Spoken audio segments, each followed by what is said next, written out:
Primera de Tesalonicenses, capítulo 4, vamos a estar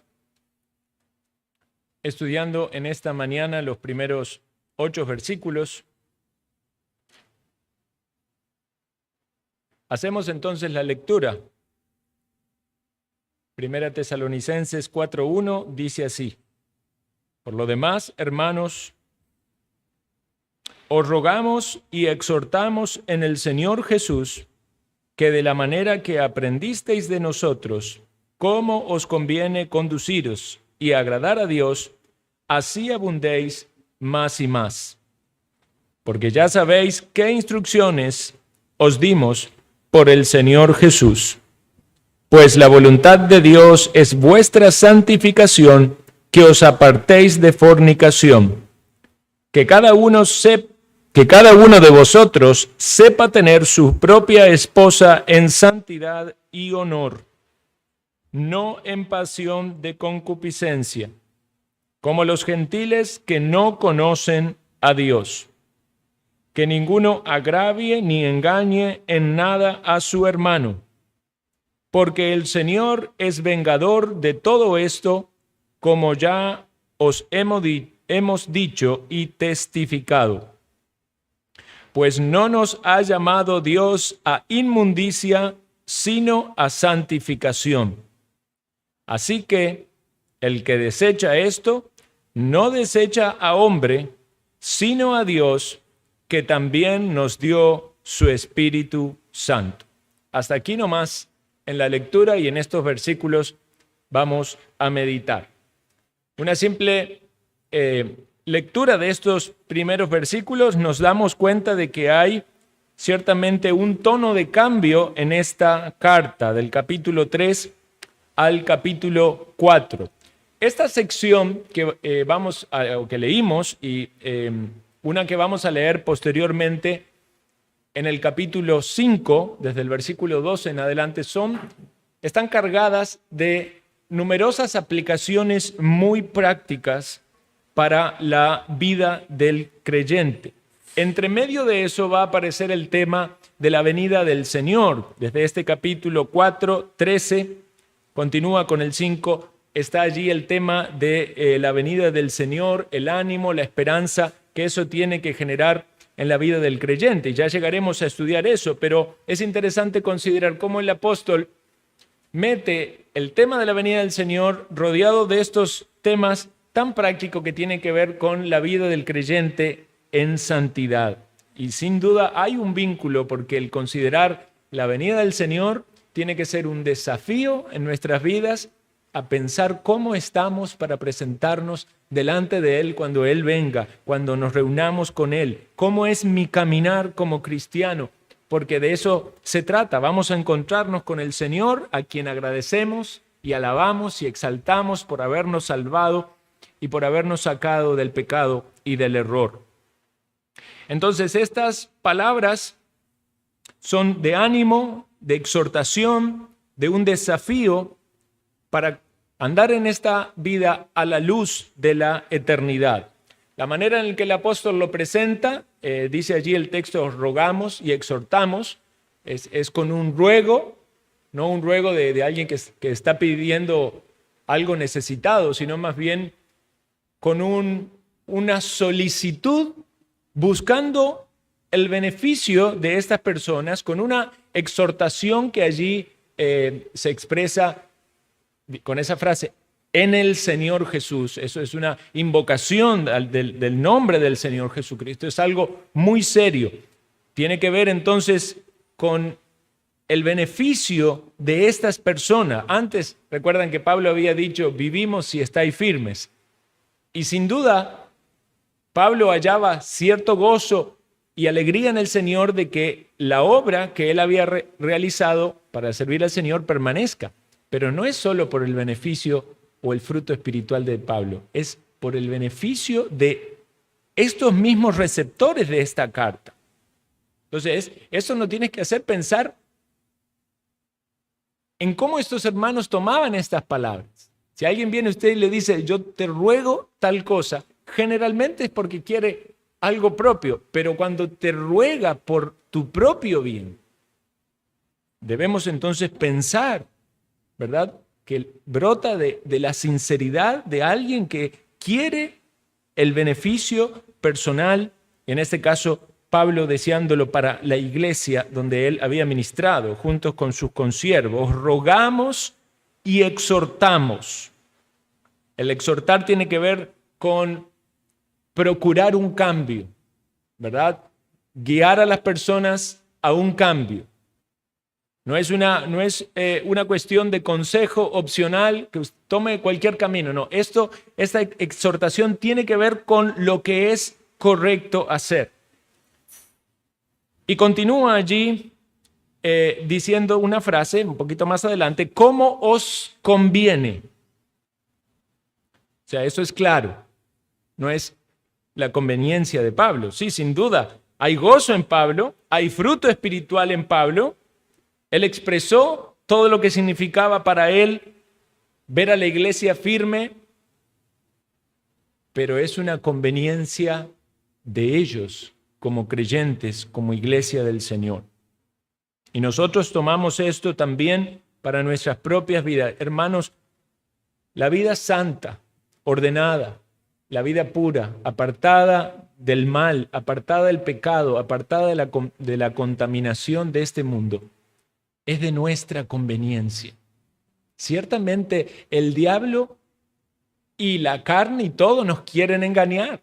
Y el razonamiento muchas veces va a ser que el pecado o los placeres de este mundo van a convenirnos, van a darnos gozo o satisfacción. Pero ¿cuántas veces el tropezar en cosas de este mundo llegamos al sabor amargo del pecado y darnos cuenta de que eso no nos convenía?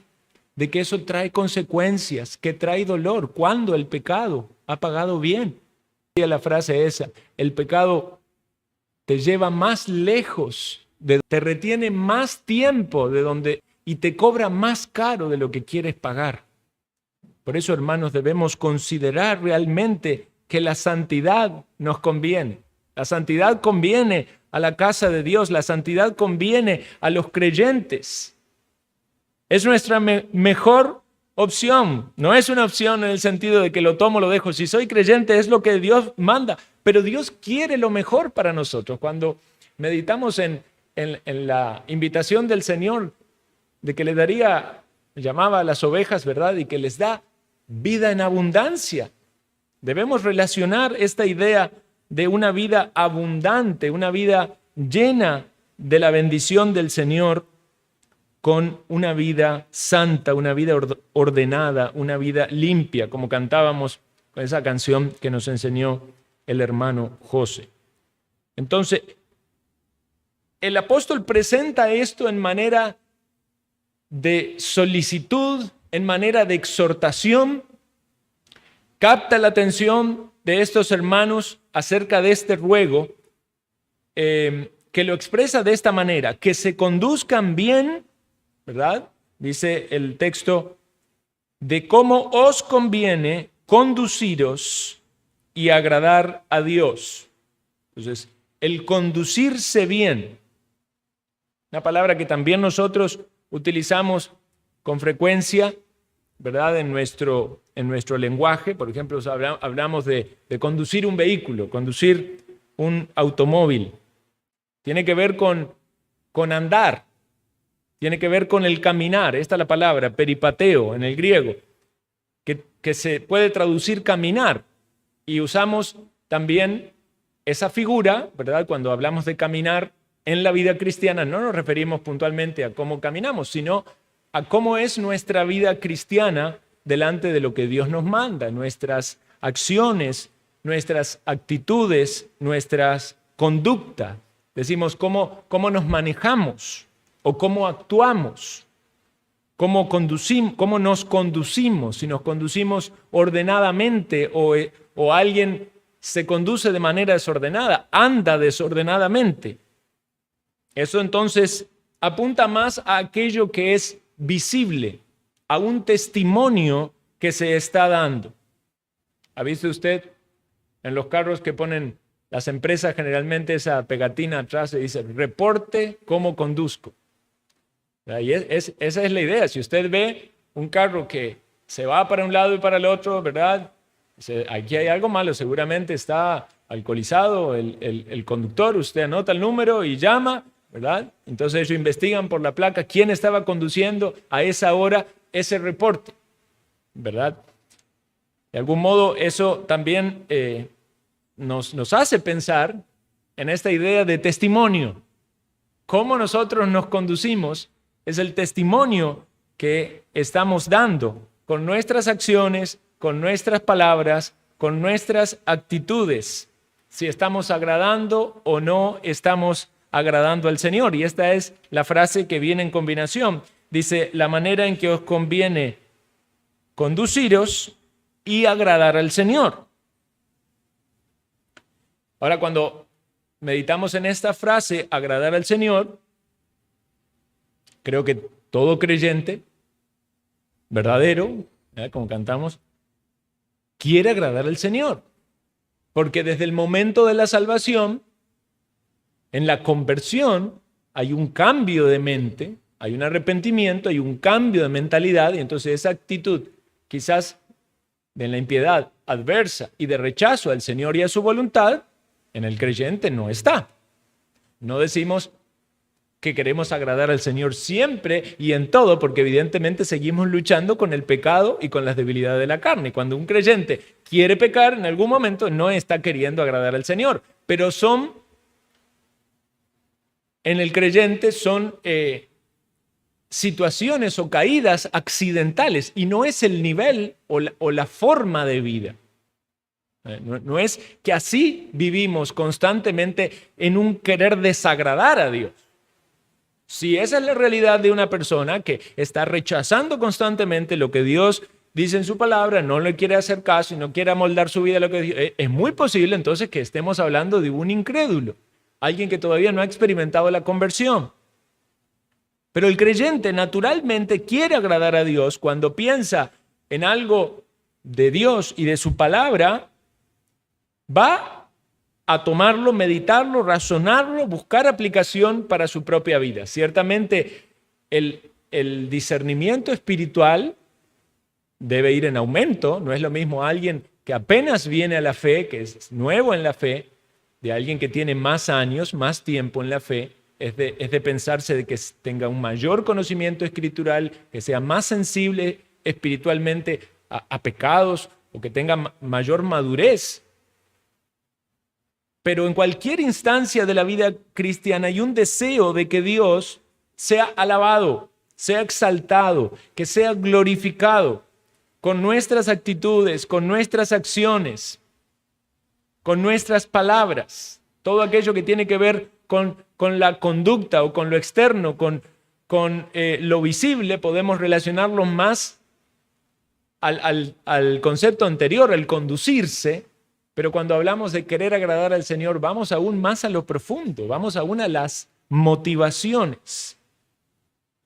Entonces, para agradar al Señor, la fe es sumamente importante, una relación real con Dios por medio de la fe en el Señor Jesucristo. Por eso dice el texto en Hebreos que sin fe es imposible agradar a Dios. Entonces, nos acercamos a Dios con la fe en la obra de Jesucristo y en que somos aceptos en Él, en el amado, y que podemos agradar a Dios no completamente en lo que hacemos, si no es por la mediación de Cristo, pero podemos agradar a Dios en tanto tomemos las instrucciones de su palabra, las apliquemos a nuestra vida y avancemos en lo que el Señor nos pide. Entonces, estas dos palabras, conducirse y agradar al Señor, se repiten en otras oportunidades en la Escritura. Por ejemplo, en Colosenses capítulo 1:10 dice, para que andéis como es digno del Señor, agradándole en todo, llevando fruto en toda buena obra. El apóstol Pablo también había dicho antes en esta carta que él predicaba no para agradar a los hombres, sino a Dios. Es decir, el deseo era querer agradar a Dios. Y eso brota mucho del amor. Cuando alguien quiere agradar a alguien, es porque tiene amor, ¿verdad? Entonces, si es del amor de Dios en nuestros corazones, queremos agradarle, queremos hacer lo que a Él le agrada.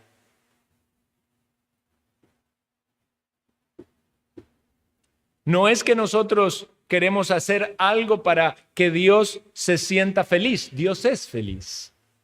No es que queremos causarle gozo al Señor. Dios no cambia, Él es inmutable.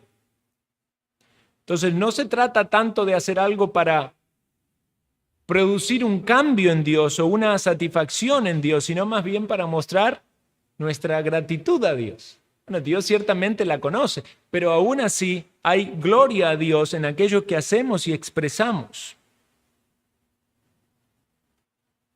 La palabra conducirse, como dije antes, tiene que ver con el testimonio.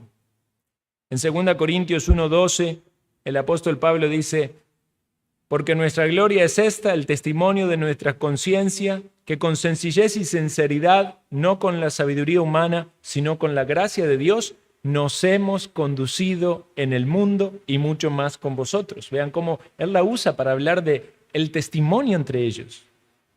En 1 Timoteo 3:15, el apóstol le dice a Timoteo instrucciones y luego dice, para que si tardo sepas cómo debes conducirte en la casa de Dios. En Hebreos 13:18 dice, orad por nosotros, pues confiamos en que tenemos buena conciencia, deseando conducirnos bien en todo. Es el deseo del creyente, conducirse bien. Es su deseo, querer conducirse de una manera apropiada. Un deseo sincero de hacer la voluntad del Señor. Primera de Pedro 1:17 dice, y si invocáis por Padre aquel que sin acepción de personas juzga según la obra de cada uno, conducíos en temor todo el tiempo de vuestra peregrinación. Vamos caminando en este mundo, vamos peregrinando o vamos manejando y tenemos que dirigir bien, correctamente nuestra vida. Entonces, ya tenemos en este primer versículo aplicaciones o consideraciones para nuestra propia vida. Dos preguntas que debemos hacernos. ¿Estamos agradando a Dios? ¿Nos estamos conduciendo correctamente? Si pensamos en agradar, evidentemente podemos enfocarnos más en la cuestión de nuestro corazón, en nuestros pensamientos, emociones o motivaciones. Si pensamos en el conducirnos, podemos considerar más nuestras actitudes y conducta, lo visible. Nuestra forma de conducirnos, hermanos, da un mensaje que casi siempre es leído o es oído. Alguien decía que algunas personas con el ruido de sus malas acciones tapan lo que dicen con su boca. Nosotros debemos pensar que si decimos que somos creyentes, incluso si formamos parte de una iglesia local, nosotros a donde vamos estamos transmitiendo un mensaje como representantes de lo que decimos ser, del testimonio que damos como creyentes, como discípulos de Cristo. Debemos considerar entonces qué es o cuál es o cómo es ese mensaje que estamos dando. ¿Recuerdan cuando el apóstol comienza la carta, cómo elogia a los hermanos por cómo ellos evangelizaban, por su fe, por su amor, por su paciencia? Ese es un reporte, es un mensaje. De algún modo le estaba diciendo, ustedes se están conduciendo bien. Y ahora los desafía a seguir adelante. ¿Cuál es el testimonio que vamos dejando en nuestra vida? Podemos mirar para atrás, podemos pensar en el tiempo, un lapso de tiempo, cierto tiempo que Dios nos ha dado. Podríamos pensar desde que estamos asistiendo a la iglesia. ¿Cómo es mi conducirme en este tiempo? ¿Qué dirían las personas de mí? Alguien puede decirme, pastor, no hay que poner cuidado en lo que las personas dicen, porque las personas pueden decir cosas malas o equivocadas. Cierto es, puede haber engaño, puede haber difamación, pero no podemos eliminar por completo aquello que las personas dicen. Ustedes saben que cuando alguien quiere ingresar a la membresía, Nosotros decimos, vamos a tomar un tiempo prudencial, queremos ver los cambios en su vida, queremos ver cómo se conduce. Queremos saber de boca primeramente de los creyentes, qué interpretación tienen de los cambios en su vida, pero también quizás de personas cercanas que dan testimonio si el que dice ser un creyente y quiere unirse a una iglesia local es un verdadero creyente. ¿Cuáles son los reportes de su vida? ¿Qué dicen los que le conocen? ¿Qué dirían los familiares suyos si alguien le pregunta el testimonio, ¿verdad?, acerca de su vida? ¿Qué dirían los compañeros de trabajo, los vecinos, los conocidos? Conté una vez de una persona que fueron a visitar, un pastor contó esta historia, que fueron a visitar a un pueblo, a un tal hermano, pero cuando llegaron y empezaron a preguntar por el nombre del hermano, nadie lo conocía, hasta que en un lugar le dijeron el nombre. ¡Ah! Dice, el demonio. ¿Cómo? Dice, claro, era conocido como el demonio. Imagínense lo que es tener ese sobrenombre, ¿verdad?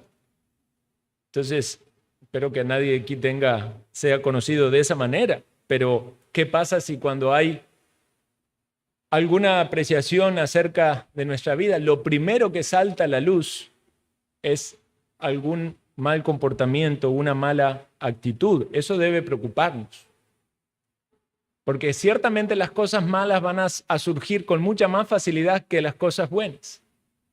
Y el enemigo va a aprovechar de esas situaciones para generar un mal testimonio acerca del nombre de Cristo y de su iglesia. Ahora, la iglesia en Tesalónica tenía un buen testimonio, se conducían bien y agradaban a Dios, porque ciertamente si no, no hubiera dicho todos los elogios que dice al principio de la carta. Por eso aquí hay una frase que es sumamente importante y de ánimo para nosotros. Dice, así abundéis más y más. Esto puede ser de ánimo para el que es nuevo en la fe y está corrigiendo cosas en su vida y todavía de algún modo va limpiando ese testimonio que tiene en el mundo, y es bueno para aquellos que tienen años de transitar y de haber crecido en su conducta, en cómo se conducen y en cómo agradan al Señor. Podemos avanzar, seguimos a la meta, olvidamos lo que está atrás, seguimos trabajando en mejorar y en crecer y en conocer más al Señor. Y sin duda está ligado a la necesidad que tenemos de instrucción bíblica. Por eso dice el versículo 2, porque ya sabéis qué instrucciones os dimos por el Señor Jesús. Hermano, ¿por qué venimos a la iglesia? ¿Por qué buscamos tener comunión con Dios y aprender de su palabra? ¿Por qué es necesario estudiar la teología o ser entrenados en la teología? Porque todo eso debe ser llevado a la práctica. No se trata tan solo de llenar nuestra mente con cuestiones teóricas. Se trata de tomar la palabra de Dios y que ella transforme nuestra vida. Y ahí es tan importante lo que el apóstol dijo antes. Dice, cuando recibiste la palabra de Dios, la recibiste no como de hombre, sino de Dios. Por eso la iglesia debe valorar las instrucciones que tiene. Las instrucciones de cada culto, las enseñanzas, porque son instrucciones por el Señor Jesús. Cuando hay una sana doctrina y una predicación que es de edificación espiritual, de acuerdo a la palabra, procurando llevarla a la práctica, el Señor Jesús habla a su pueblo. El Espíritu Santo obra en los corazones, nos instruye, nos redarguye con la palabra, nos corrige, ¿verdad? Y la palabra obra en nosotros para nuestro crecimiento en santidad. Dice, santifícalos en tu verdad, tu palabra es verdad. Queremos crecer en nuestra santificación, necesitamos de la palabra de Dios. Por eso el apóstol los había instruido y ellos habían avanzado, habían incluso dado ejemplo. Hermanos, tenemos que abundar. No se conforme con lo que ha llegado en su vida espiritual. No diga, yo me manejo bien en este mundo, nadie puede decir nada. Tenemos que avanzar aún más. No es solo que la gente no diga que no hacemos cosas malas, es que digan lo bueno y den gloria a Dios de lo que hay en nuestras vidas. Esa idea de abundar es de rebosar, de que debe haber en exceso, de que debe derramarse. Y puede ser que al meditar en esto, pensemos en nuestra vida y digamos, bueno, es como que ya probamos, pero quizás hay cosas que tienen que mejorar, hay áreas donde debe uno crecer. Y habiendo hecho el apóstol esta introducción, y evidentemente de gran desafío para todos nosotros en un sentido general, porque podemos aplicarlo a todas las áreas de nuestra vida, de cómo nos conducimos y agradamos al Señor. Pero desde el versículo 3 en adelante, el énfasis primario de la exposición tiene que ver con la pureza sexual. Por eso dice el versículo 3, pues la voluntad de Dios es vuestra santificación, que os apartéis de fornicación. La frase la voluntad de Dios, que tantas veces, ¿verdad?, aparece en la Escritura, justamente tiene que ver con lo que a Dios le agrada, con aquello que es correcto, lo moralmente correcto, lo que Dios exige de su pueblo. Dios es santo y por lo tanto nosotros debemos ser santos. Entendemos que estamos en un mundo caído, que somos una raza caída, que nuestra naturaleza está inclinada al mal, que luchamos con un montón de cosas y batallas y tropezamos muchas veces en este mundo, en este caminar. Pero debemos ser instruidos de cuál es la voluntad del Señor para corregir todas aquellas cosas que estén deficientes. Y este es un tema clave, el tema de la pureza sexual. Como dije antes, la voluntad de Dios en la Escritura se manifiesta en muchos temas. Dios quiere la salvación de las personas. Dice que quiere que todos se arrepientan. Dice que la Escritura, que la voluntad de Dios es que presentemos nuestro cuerpo en sacrificio vivo, santo, agradable a Dios. La voluntad de Dios es que seamos llenos del Espíritu Santo, que nos sometamos unos a otros, que suframos por el Señor, que seamos agradecidos, que seamos pacientes. Pero aquí puntualmente el énfasis está en alejarse, desechar, rechazar cualquier tipo de práctica de inmoralidad sexual. Y esto es uno de los grandes temas y conflictos en la vida del creyente y evidentemente uno de los lazos, trampas y engaños del enemigo en la vida de tantas personas en este mundo. Esta palabra, fornicación, en el griego, algunos ya lo han oído, porneia, de la cual se deriva la palabra pornografía. Podemos decir que es uno de los flagelos y grandes males que hay en la sociedad. El diablo siempre quiere causar caos, ¿verdad? Y desorden. Y como meditamos en las mañanas, que las cosas transgredan sus límites, que no estén dentro del orden que Dios lo ha instituido y lo ha creado. Y si bien la sexualidad, desde la perspectiva de Dios como creador, es algo beneficioso y placentero y santo y agradable a Dios, lo que el enemigo ha hecho y en la naturaleza caída del ser humano es que eso transgreda los límites, que eso vaya mucho más allá de todo lo permitido para que haya pecado y ofensa a Dios. Entonces veamos aquí la instrucción bíblica. El creyente debe saber que la voluntad de Dios es ser santo en todas las áreas. Pero específicamente en este texto, la instrucción para estas personas apártese de la práctica de la inmoralidad sexual. Y allí entra cualquier tipo de pecado relacionado con la sexualidad. El adulterio, ¿verdad?, que implica en un matrimonio. La sexualidad fuera del matrimonio, el engaño al pacto matrimonial con el cónyuge. Las relaciones sexuales prematrimoniales o fuera del matrimonio. Toda práctica de homosexualidad, de lesbianismo. Todas de esas abominaciones que más adelante el mismo apóstol allí lo menciona, que son propias de los paganos.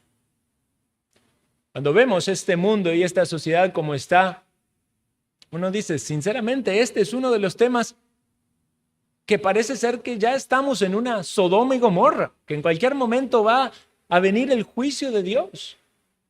Porque por mucho tiempo muchas de estas cosas fueron tabú y se practicaban en oculto, pero en realidad si analizamos la historia de la humanidad, los pecados estos han estado desde siempre. O sea, Sodoma y Gomorra fue muy antigua. En el tiempo que escribía el apóstol Pablo, estas personas venían del paganismo, de la idolatría, y muchas de esas idolatrías tenían que ver con cultos donde había prostitución, orgías y cosas relacionadas a la inmoralidad sexual. Nosotros debemos pararnos firmes, hermanos, en este tema. No jugar con estos asuntos que son tan serios y tomarlos y enfrentarlos con una instrucción bíblica sana y todos los recursos que Dios nos da para que haya victoria espiritual en cada uno de aquellos que dicen ser creyentes o que se han comprometido como creyentes en una iglesia local. Porque puede ser de aquel que dice dar testimonio de ser un discípulo de Cristo y quiere avanzar en sus pasos de compromiso público, quizás bautizarse, quizás unirse a la iglesia local, o puede ser aún aquellos que ya han hecho esos avances en la vida cristiana y son miembros de una iglesia. Nadie está exento de tropezar en esta área. Es algo que debemos poner sumo cuidado. Y si alguien está luchando o tropezando, la tendencia general es a querer ocultarlo. Y eso hace que la persona se sumerja en más pecado, en más consecuencias, en más dolor, en más tristezas. Algunas oportunidades, algunas veces sale a la luz. Hay evidentemente un mal testimonio de conducirse mal. Ustedes han sabido hasta de testimonio de pastores o ministros que de pronto se enteran que vivían una doble vida, que tenían quizás algún amante o alguna relación extramatrimonial, y todo eso trae deshonra al nombre de Dios. Pero no es algo que solamente afectaría a los pastores, cualquier persona en la iglesia. Qué triste es en una iglesia cuando surge un pecado así oculto, un engaño, un adulterio, y como iglesia del Señor, por querer agradar a los hombres, agradar a Dios y no a los hombres, la iglesia tiene que proceder en los pasos de disciplina para que esa persona primariamente sea restaurada, si es que procede al arrepentimiento genuino y sincero de querer ordenar su vida y de querer conducirse como agrada al Señor, de querer vivir alejado del pecado, de la inmoralidad sexual.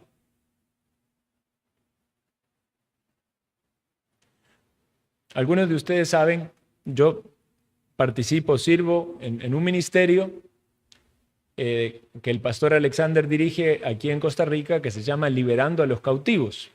Hace ya mucho tiempo, apenas yo había conocido al pastor Alexander, participábamos en otro ministerio, después se armó un ministerio local. Pero la idea era que se recibían solicitudes de personas por internet que querían ser libres de algún tipo de derrota en el área de los pecados de inmoralidad sexual. Todavía esto sigue funcionando. Hace poco el pastor Alexander sacó un libro con el contenido de este curso, pero originalmente eso se brindaba por medio de lecturas y de aconsejamiento y de tutorías. Y lo que quiero mencionar acerca de esto es que la gran cantidad de personas que buscan ayuda por esos medios, porque hay algo que hayan, en cierto modo, beneficioso.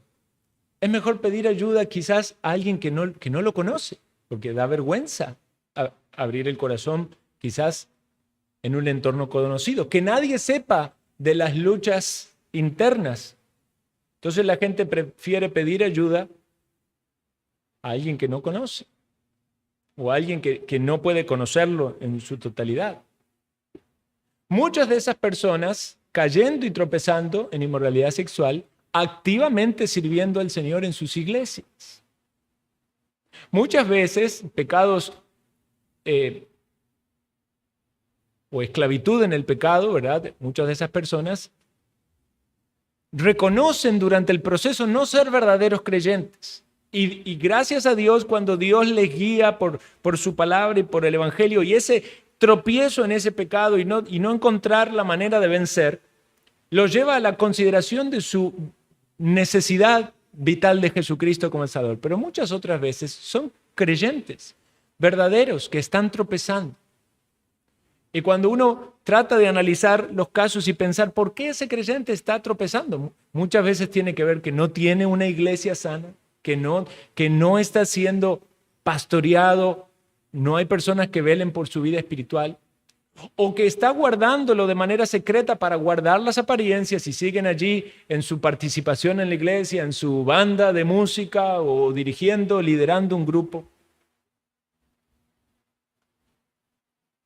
La mayoría de las oportunidades, las derrotas tienen que ver que no se apropian de los medios de gracia que Dios provee para vencer el pecado. La búsqueda de la palabra de Dios, la comunión con el Señor, la oración. Y esto es triste, muy triste, porque es un freno en la vida espiritual.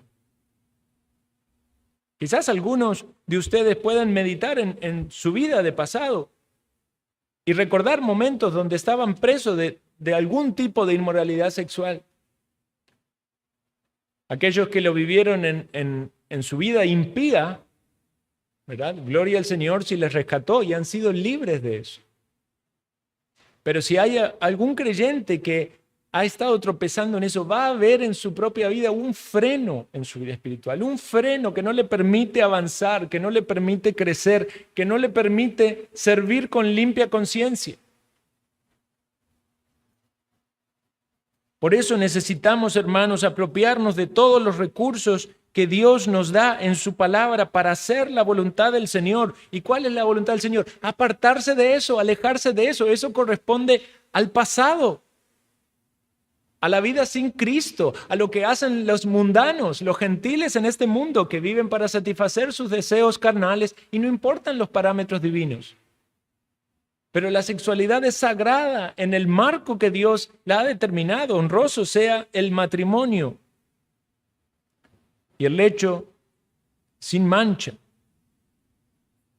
Y sin duda esto va ligado al versículo siguiente, por eso dice: cada uno de vosotros sepa tener su propia esposa en santidad y honor.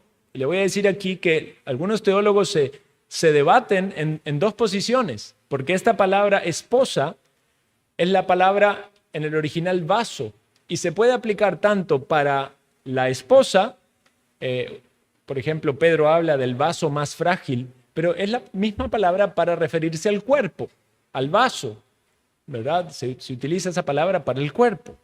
Sus cuerpos están limpios, decía David, sus vasos están limpios. Esa es la idea que puede aplicarse tanto a la esposa, al cónyuge, como al propio cuerpo. Y en realidad no vale la pena estresarse mucho tratando de definir cuál es la interpretación correcta, simplemente pensar que hay una que es más amplia y la otra está incluida. Porque cuando la Escritura dice cada uno sepa tener su propio cuerpo en santidad y honor, evidentemente si hay un matrimonio, ¿verdad? Y uno está viviendo en santidad y honor, eso también tiene que ver con el respeto y la pureza sexual para con el cónyuge.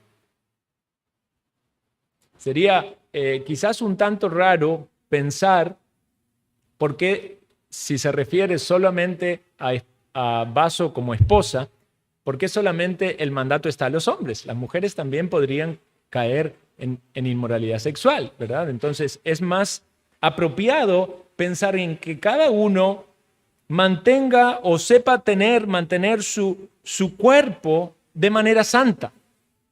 Luchar para apartarse de toda práctica pecaminosa sexual. Y como sabemos, el Señor Jesucristo lo dijo, que no es solamente una cuestión del adulterio o de la fornicación física o corporal, sino también es una cuestión del corazón.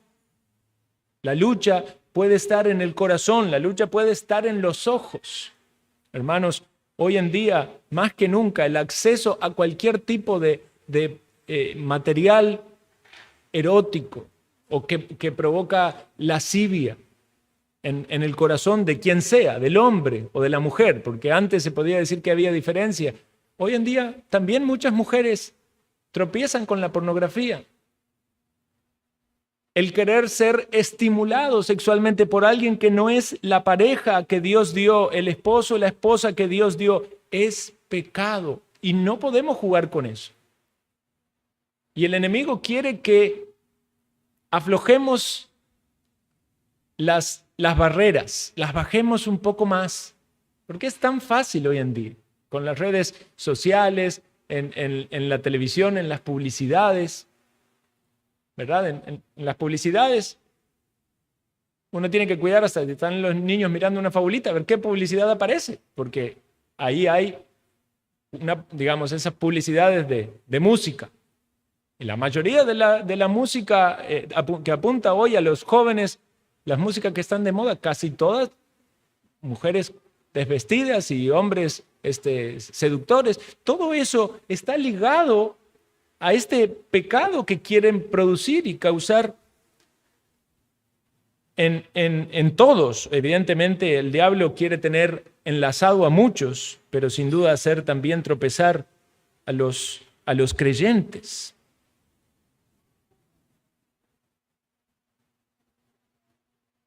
Hermano, es un desafío y una exhortación a saber, cada uno de vosotros sepa cómo puede vivir y conducirse de manera que honra a Dios en esta área. En el área de la pureza sexual, sepa luchar en contra de todos estos ataques, de todos estos engaños, por supuesto, de manera mayoritaria con su conducta y relaciones con las personas, ¿verdad? En todo lo que tiene que ver a los tropiezos sexuales, pero también en la vida privada. Porque qué triste y trágico que alguien lo mantenga sus luchas espirituales allí reservadas, que no abra su corazón a nadie, que no busque ayuda, que piense, así me voy a morir. Esa no es la actitud del creyente. Como algunos dicen, ¿verdad? Con este secreto me voy a la tumba. Así no lo vive un creyente. El creyente necesita buscar de Dios, de la instrucción, y quiere salir. Dice, ¿qué es lo que me está faltando? ¿Qué es lo que no estoy poniendo en práctica? ¿Qué es lo que tengo que corregir? Aún en el propio matrimonio, dice el versículo 5, no en pasión de concupiscencia, como los gentiles que no conocen a Dios. ¿Qué es esto? Es la pasión de los deseos carnales, naturales, profundos, que transgreden los límites de Dios. Así no puede ser la vida sexual de un creyente. De hecho, debemos pensar que el estar casado no abre la puerta a todo tipo de práctica sexual en el matrimonio. Debe ser la práctica sexual que honra a Dios. porque hay muchas aberraciones y el hecho de estar casado no es la llave para decir todo es permitido. ¿Cómo es la sexualidad que a Dios le agrada? Es en pureza. Es algo santo. Es algo que Dios creó primariamente, podemos decir, para la reproducción, pero no exclusivamente. También el placer sexual en el matrimonio es legítimo, es santo. Dios quiere que tengamos gozo y satisfacción en ese ámbito que Dios lo ha dado, de la manera que Él lo ha diseñado. Tristemente, muchas veces las personas, como el pueblo de Israel, ¿verdad? Estamos lejos de Egipto, pero el corazón está en Egipto y quiere volver a las prácticas aún cuando estábamos en esclavitud. Que el Señor nos libre de caer en esas contaminaciones, y si Él nos muestra que algo estamos haciendo de manera incorrecta, que pueda ser guiado y llevado a buen puerto en nuestra vida por el esfuerzo en hacer lo que agrada al Señor en todas las áreas y en esta área de manera específica. Recordemos, hermanos, en el Antiguo Testamento cuántas veces esta figura de adulterio se usa en el lenguaje de Dios con su pueblo como algo de total desagrado y de repudio. Se habla de Israel como quien había adulterado, como quien engañaba a Dios como el esposo. Cuando hablan los profetas de Judá y de Israel, ¿cuántas veces dice que fornicaban debajo de los árboles en relación con la idolatría? Pero para que veamos cuán serio es a los ojos de Dios este pecado, porque de algún modo está rompiendo esa figura tan maravillosa de algo que es sagrado, es la unión de Cristo con su iglesia. Entonces, cada práctica inmoral es deteriorar esa imagen de ese primer matrimonio eterno de Cristo con su iglesia. Por eso las instrucciones de Dios al matrimonio, al esposo y a la esposa, es reflejar esa unión, que el hombre ame a su esposa como Cristo amó a la iglesia, que la esposa respete y se someta a su marido como debe hacerlo la iglesia de Cristo. Y sin duda el pecado sexual afecta y genera graves consecuencias y perjuicio en los que nos rodean. Por eso el versículo 6 debe ser interpretado en torno a esto. Dice, que ninguno agravie ni engañe en nada a su hermano, porque el Señor es vengador de todo esto, como ya os hemos dicho y testificado.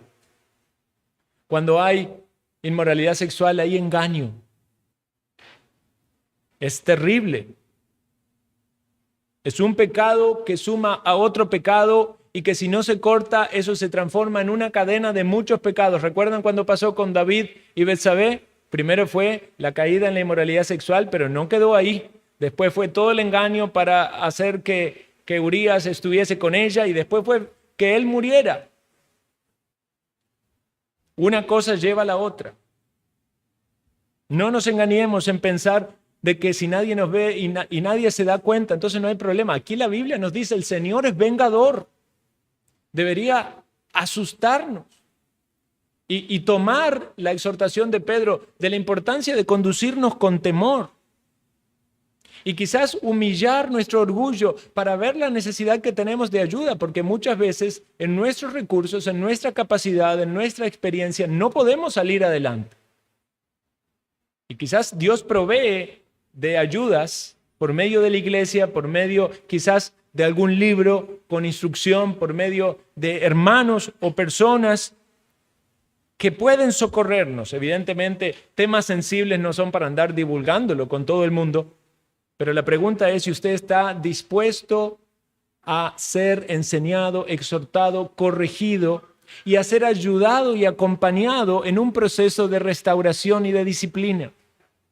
Como dijimos antes, ¿qué pasa si un hermano, miembro de la iglesia, tropieza en algún pecado escandaloso, algo público? Necesita ser disciplinado, pero la disciplina no es caerle allí, ¿verdad?, con todo el juicio y expulsarlo. No, ¿qué es lo que queremos como iglesia de Dios? Que el tal hermano que ha tropezado, sea restaurado, que vuelva a andar en comunión con el Señor en santidad, que pueda comprender lo triste del pecado y experimente el arrepentimiento verdadero, porque es posible, aún en aquellos que han tropezado, hallar en Cristo el perdón del pecado, una confesión real, genuina, una restauración. Muchas situaciones de debilidades en el área de la sexualidad no necesariamente tienen que pasar por una disciplina pública. Puede ser un acompañamiento cercano, como yo les comentaba antes, de estos cursos del Ministerio de Liberando a los Cautivos. Ese es un trabajo que se ha estado haciendo así. Dios en su misericordia ha permitido ayudar a algunas personas, pero es básicamente un trabajo pastoral. Pero como en muchas iglesias no hay, como nos han dicho algunos alumnos, dice, yo he ido a mi pastor y le he dicho, pero me ha dicho que no está capacitado para ayudarme, que busque un psicólogo. Esa no es la respuesta apropiada. O sea, no tenemos en la Biblia la instrucción para ayudar a alguien a salir de una práctica sexual inapropiada. No podemos garantizarlo porque no depende de nosotros. Es la gracia de Dios en la vida de esa persona, es la decisión de esa persona de tener victoria. Pero aún así necesita de la gracia del Señor. No es una cuestión puramente de voluntad o proposición individual. Recordemos qué importante es ser ayudados. Aquí el apóstol recuerda esto, dice, como ya os hemos dicho y testificado. Quiere decir que esta instrucción la había dado antes. Él los había llamado a estos que venían de una práctica mundana y seguramente de prácticas sexuales pecaminosas en todo el entorno de la idolatría. Y ahora, en la guía del Espíritu Santo, lo vuelve a decir. ¿Qué estaría pensando el apóstol acerca del bienestar espiritual de ellos? Recuerdan que antes le decía, queremos ir y estar con ustedes para añadir lo que falta a vuestra fe. Para este tema no esperó, lo colocó en la carta. Y gracias a Dios porque eso es de bendición para nosotros. Es muy importante en la vida del creyente atender a este llamado, y eso es lo que dice el versículo siguiente, pues no nos ha llamado Dios a inmundicia, sino a santificación. El llamado de Dios a la salvación. Recuerden cuando hablamos del pastor llamando a sus ovejas, llamándolos con su voz, llamándola por nombre, llamándola a salir para hallar pastos, para tener aguas de reposo. Es un llamado a una vida santa. Por eso la Escritura nos dice, haced morir pues lo terrenal en vosotros, fornicación, impureza, pasiones desordenadas, malos deseos y avaricia, que es idolatría. Muchos de los pecados de inmoralidad sexual están ligados a una idolatría. No es una idolatría de un ídolo al que usted se postre de madera, pero es la idolatría de esa autosatisfacción, esa avaricia. Son malos deseos. Son pasiones desordenadas, es impureza, es fornicación. Y vea cómo sigue el texto. Cosas por las cuales la ira de Dios viene sobre los hijos de desobediencia, es decir, los impíos. La ira de Dios viene, como pasó en Sodoma y Gomorra, como pasa en algunas personas en el momento en que ya Dios decide derramar su ira. Y dice luego, entre los cuales vosotros también anduvisteis en otro tiempo cuando vivíais en ellas. Vean la diferencia entre un creyente siendo exhortado a vivir una vida santa y a separarse completamente de toda práctica. Es decir, yo no quiero caer más en esto. Yo quiero ser puro en la sexualidad. Y la diferencia con el impío que vive en ellas. Que no quiere hacer ningún cambio en su vida, o si quiere quizás hacer algún cambio, no es por agradar a Dios, es por evitar alguna consecuencia, no quiere pegarse una enfermedad, no quiere que su nombre o renombre sea difamado. Pero el creyente quiere agradar a Dios. Romanos 13:12 dice, la noche está avanzada y se acerca el día. Desechemos pues las obras de las tinieblas y vistámonos las armas de la luz. Andemos como de día, honestamente, no en glotonerías y borracheras, no en lujurias y lascivias, no en contiendas y envidias, sino vestidos del Señor Jesucristo y no proveáis para los deseos de la carne. Podemos hacer mención de que quizás la lucha en algún punto, en la lujuria o en la lascivia, puede ser un tanto diferente en el hombre y en la mujer. Sabemos que el hombre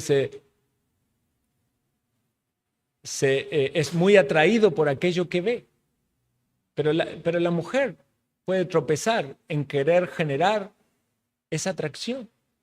Debemos considerar incluso cuántas cosas de la vida pueden o deben corregirse para que no haya ninguna desviación en esa área. Por ejemplo, que la mujer se vista de manera inapropiada y esté despertando la lujuria en los hombres. Eso es un pecado. Está haciendo de tropiezo, quizás incluso hasta hermanos en la fe, con algún tipo de vestimenta que intenta seducir, y debe preguntarse cuál es la motivación en su corazón. ¿Y cuánto debemos los hombres cuidar nuestros ojos y procurar que todo afecto, toda atracción provenga de la esposa que Dios nos ha dado y no de otra fuente? Cuando el hombre empieza a buscar atracción o seducción en otra fuente, eso es de peligro. Como decía antes, no hay que bajar las barreras, no hay que bajar la guardia. Que ser conscientes de cuál es la voluntad de Dios y ser firmes, porque los ataques y los bombardeos son muchos, hermanos, en todas las direcciones. Con las personas con las que nos rodeamos, quizás personas que tienen compañeros, compañeras de trabajo, compañeros de estudio, lo que se ve en la televisión, lo que se ve en internet, en las redes, todo el mundo, las publicidades, tantas cosas. Oh, mi hermano, mi amigo, hay que batallar y tenemos que animarnos a esto. Son temas que tenemos que hablar. Gloria al Señor porque están en la palabra. Son cosas que debemos procurar el bienestar de nuestros hermanos. A veces puede ser un tanto sensible y uno no quiere indagar en esas cosas, pero parte del cuidado pastoral es preguntar cómo está su vida de pureza sexual. Y si esa fuera la pregunta en un entorno personal, privado, ¿cuál sería su respuesta? ¿Está usted teniendo victoria en las tentaciones? ¿O está cayendo y está tropezando? El bienestar espiritual suyo y incluso en el caso de matrimonios de su cónyuge tiene que ver con esto. Es serio, por eso el apóstol dice en el versículo 8, así que el que desecha esto no desecha a hombre, sino a Dios, que también nos dio su Espíritu Santo. Y este es el último punto, considerar la obra del Espíritu Santo en la vida del creyente. Si usted es un verdadero creyente, tiene el Espíritu Santo de Dios, y el Espíritu Santo de Dios es clave, vital en su victoria. No puede haber victoria contra el pecado sino por el Espíritu de Dios. Primera de Corintios 3:16 dice, ¿no sabéis que sois templos de Dios y que el Espíritu de Dios mora en vosotros? Vean cómo es tan serio este tema. Dice, si alguno destruye el templo de Dios, Dios le destruirá a él, porque el templo de Dios, el cual sois vosotros, santo es. Entonces, no olvidemos que el Espíritu de Dios está en nosotros, que nos reclama, nos cela con un celo santo. Por eso debemos vivir con victoria en esta área. Segunda de Corintios 7:1 dice, así que amados, puesto que tenemos tales promesas, limpiémonos de toda contaminación de carne y del espíritu, perfeccionando la santidad en el temor de Dios. No llegaremos nunca a ser completamente santos en una práctica terrenal, pero el texto nos dice que la santidad puede ser perfeccionada. Eso significa que podemos limpiarnos de las contaminaciones Podemos madurar en cómo enfrentamos las tentaciones, aprender a huir antes, tener victoria frente a todos los ataques del enemigo. Al considerar, hermanos, todas estas cosas, debemos ver cómo podemos aplicar esto en nuestra vida. ¿Hay algo que podemos corregir? ¿Hay una manera en que podemos conducir mejor nuestra vida? ¿Hay algo en la que podemos abundar para agradar a Dios?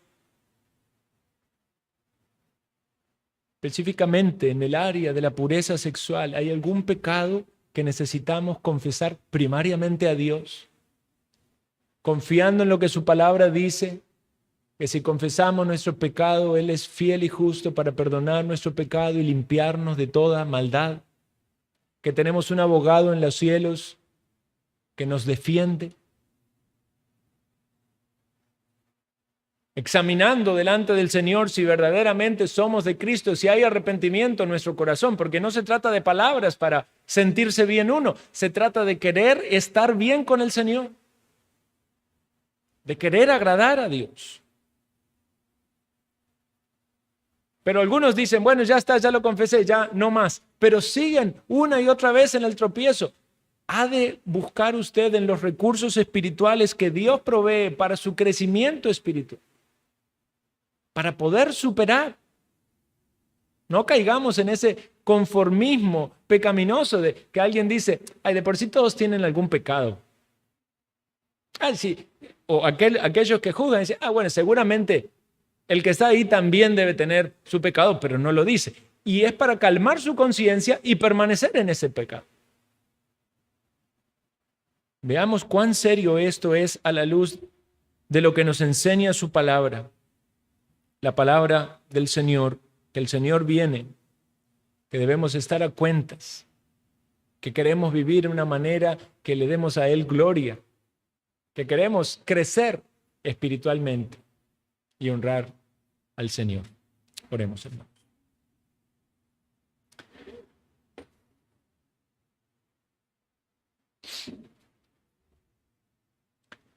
Señor Dios, suplicamos al finalizar esta reflexión de tu palabra, que tu Santo Espíritu obre en cada uno de nuestros corazones para que crezcamos en santidad, para que enfrentemos esta batalla que tanto daño causa en tantas personas, tantos que están atrapados, incrédulos en el vicio, el pecado de la inmoralidad sexual, pero también tropiezos en tu pueblo. Que podamos vivir en santidad, en pureza, en integridad. Que nos ayudes a apropiarnos de todas las herramientas que tú nos provees en tu palabra para vencer. Con gozo en nuestro corazón podamos dar testimonio del poder del Espíritu Santo de Dios y así vivir con limpia conciencia y conducirnos de manera tal que te agrademos. Suplicamos, Señor, tu socorro. Y pedimos también que obre, Señor, en el corazón de aquellos que aún no han experimentado la conversión, la salvación, para que les traigas, oh Dios, al redil, les muestres el amor de Cristo, les des arrepentimiento y fe. En el nombre de Cristo Jesús.